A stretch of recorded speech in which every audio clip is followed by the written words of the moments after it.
देश में जब से माननीय प्रधानमंत्री जी ने कैबिनेट से जाति जनगणना का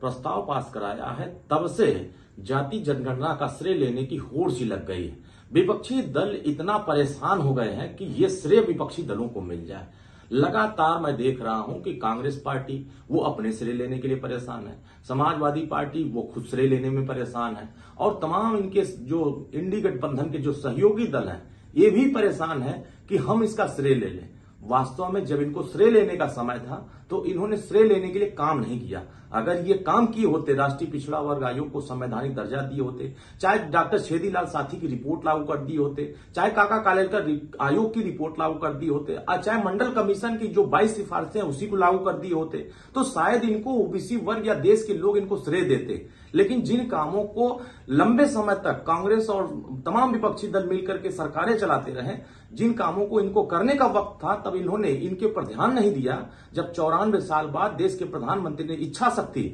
दिखा करके देश के तमाम वंचित वर्ग, दलित, पिछड़े, आदिवासी, कमजोर वर्गों के हक अधिकार के लिए, उनके सम्मान के लिए जब उन्होंने जाति जनगणना का फैसला किया, तो ये सारे विपक्षी दल होड़ सी मचा दिए हैं कि हमें श्रेय मिल जाए। ये श्रेय तो सुहेलदेव भारतीय समाज पार्टी, माननीय ओम प्रकाश राजभर जी वर्षों से देश के सामने इस बात को रखते रहे। ये तो श्रेय माननीय ओम प्रकाश राजभर ने देश के प्रधानमंत्री आदरणीय मोदी जी को दे रहे हैं, क्योंकि उन्होंने फैसला किया, इच्छा शक्ति उन्होंने दिखाया। अब आप सभी लोग, आपके हाथ से जो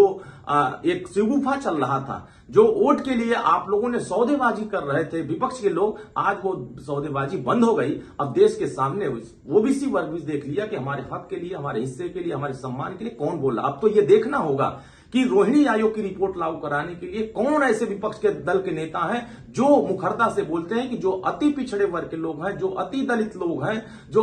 महादलित लोग हैं, इनको भी सम्मान, हिस्सेदारी, भागीदारी, इनका भी हक अधिकार, राजनैतिक भागीदारी, शैक्षणिक भागीदारी और सामाजिक भागीदारी, इनको भी दिलाने के लिए, सांस्कृतिक भागीदारी दिलाने के लिए संघर्ष कौन करता है। अब मैं देख रहा हूं कि जाति जनगणना के बाद आने वाले समयों में देश के प्रधानमंत्री जी रोहिणी आयोग की रिपोर्ट लागू करके जिसकी जितनी संख्या उसके उतने हिस्सेदारी तय करने का काम करेंगे, और ये सारे विपक्षी दल धराशायी हो जाएंगे। और आने वाले समय में देश के प्रधानमंत्री जी ओबीसी, दलित, वंचित वर्गों के आने वाले समयों में एक रहनुमा बनकर के उनके रूप में दिखाई देंगे कि हमारे हक अधिकार की रक्षा सुरक्षा किसी ने किया तो देश की एनडीए सरकार ने किया। और माननीय ओम प्रकाश राजभर जी पूरे समाज के हर वर्गों के बीच में यह संदेश दे रहे हैं कि यह